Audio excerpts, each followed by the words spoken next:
క్రీస్తునందు ప్రియమైన వారలారా, శుభాలు. ఎలా ఉన్నారు? బాగున్నారా? నిన్నటి దినము ఎలా గడిచింది? ప్రభువుకు మహిమకరంగా జీవించారా? జీవించినట్లయితే ఆయనకు స్తుతులు. లేని ఎడల ఆయన మనల్ని క్షమించునుగాక. నేటి దిన ధ్యానాంశము 139వ కీర్తన 23, 24 వచనాలు. 139వ కీర్తన 23, 24 వచనాలు.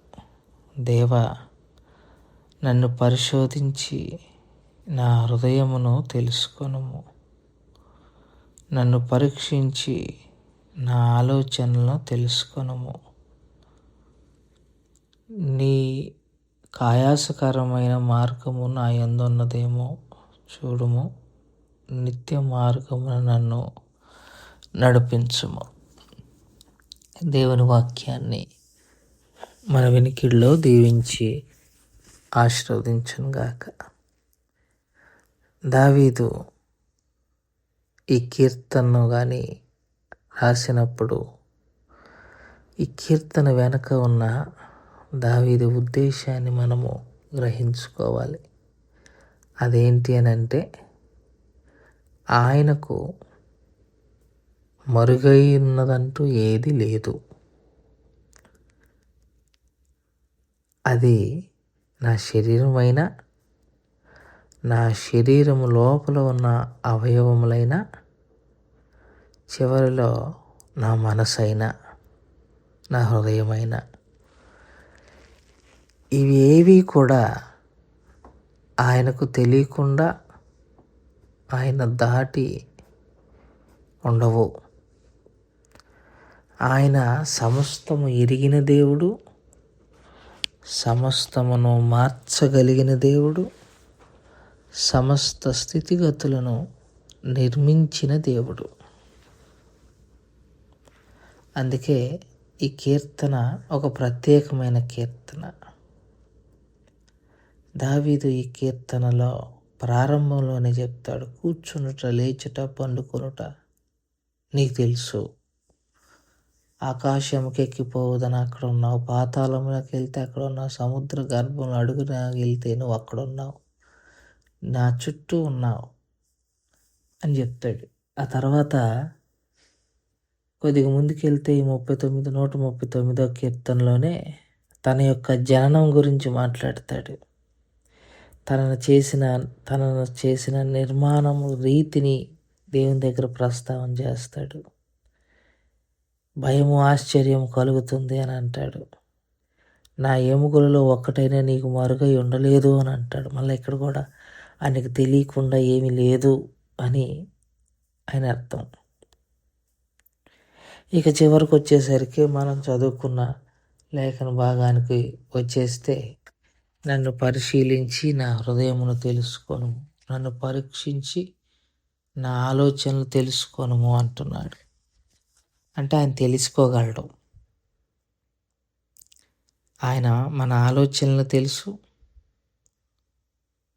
మన ప్రవర్తన తెలుసు, మన హృదయము తెలుసు. కానీ ఇక్కడ ఇంకొక మంచి ఆసక్తికరమైన సంఘటన లేకపోతే వచనం కనిపిస్తుంది. చివరి వచనం. ఇక్కడ మానవుని యొక్క నిస్సహాయత, దేవుని యొక్క సామర్థ్యత కనబడుతుంది. ఏమంటున్నాడు? నీకు ఆయాసకరమైన మార్గము నా యందు ఉన్నదేమో చూడుము, నిత్యమైన మార్గములో నన్ను నడిపించుము అన్నాడు. అంటే నీకు ఆయాసకరమైన మార్గం అని అంటే పాపం నా యందు ఉంది.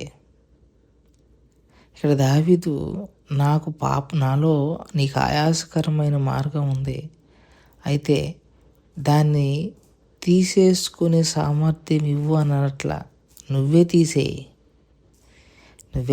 అని అన్నాడంటే దాని అర్థము మనిషి తనలో ఉన్న దుష్టత్వాన్ని, తనలో ఉన్న పాపాన్ని తనను తానే తీసుకోలేడు. అందుకే నన్ను నిత్యమైన మార్గంలో నడిపించు అంటున్నాడు. నువ్వే చెయ్యి పని. మనిషిగా అది నా వల్ల కాదు, మనిషిగా నా సామర్థ్యానికి అది మించింది. నిజమే, మనిషి ఎప్పటికీ తనను తాను నీతిమంతుడుగా మార్చుకోలేడు. దేవుడు మనల్ని తెలుసుకోవాలి, పరీక్షించాలి. సత్యమైన నిత్యమైన మార్గములో ఆయనే తన స్వశక్తి చేత మనల్ని నడిపించగలగాలి. అప్పుడు ఈ పాపంలో నుంచి మనం బయటికి రాగలం. ఈ 139వ కీర్తన, ఆయనకు సమస్తము తెలుసు, ఆయనకు మరుగై ఉన్నదంటూ ఏమీ లేదు. అంత మాత్రమే కాదు, ఆయన నన్ను పరీక్షించి పరిశోధించి నన్ను తెలుసుకొని నాకు ఆయాసకరమైన మార్గము నుండి నన్ను నిత్యమైన మార్గంలో నడిపించగలిగినది ఆయనే. ఇందులో మన సహాయత, దేవుని యొక్క సామర్థ్యత కనబడుతుంది.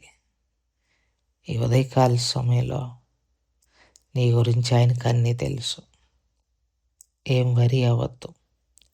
నువ్వేం చేయాలో అది చేయి. ఏం చేయాలి? పాపం విషయంలో నీ నిస్సహాయత ఆయనకు చెప్పి ఆయన బలం మీద ఆధారపడు. మిగతాది ఆయనకు అన్నీ తెలుసు. దేవుని వాక్యాన్ని మన వినికిలో దీవించి ఆశీర్వదించుగాక. ప్రార్థన చేసుకుందాం. మమ్మల్ని మిక్కిలిగా ప్రేమించిన మా ప్రియ పరలోకపు తండ్రి, మీ పాదాలకు స్తోత్రాలు. చెప్పబడిన వాక్యాన్ని బట్టి మీకు స్తోత్రాలు. విన్న వాక్యం మా హృదయంలో భద్రపరుచుకొని వాక్యానుసారంగా జీవించగలిగిన కృపాభాగ్యం దయచేయగలని మనం చేసుకుంటున్నాం. ఈ రోజంతా మీ కృప, మీ కాపుదలు, మీ క్షేమం చేత తృప్తిపరచమని యేసుక్రీస్తు ప్రభు వారి పుణ్యనామములో అడిగి వేడుకుంటున్నాం తండ్రి. ఆమేన్. God bless you.